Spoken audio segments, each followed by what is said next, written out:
Hello.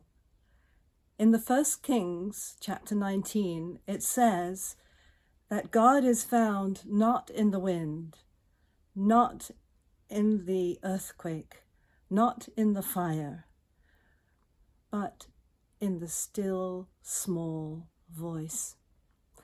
I'm Cantor Sue Knight Deutsch.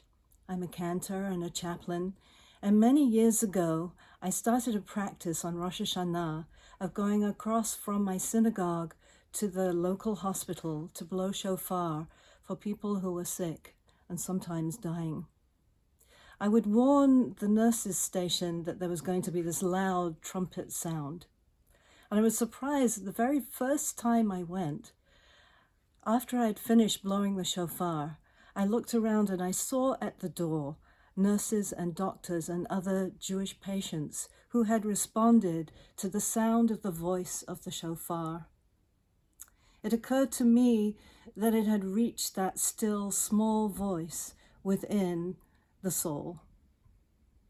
I used it as a basis for every visit, connecting with this small, still voice and connecting family members and learning to use repertoire that was something that would awaken the memory and heal and comfort those who are ill and at the end of life. Please join me on July 24th for the European Academy of Jewish Liturgy's Online Learning Day, where we will traverse the ability and learn through breathing and storytelling how to connect with patients, how to find our own still small voice and comfort and heal them and their families.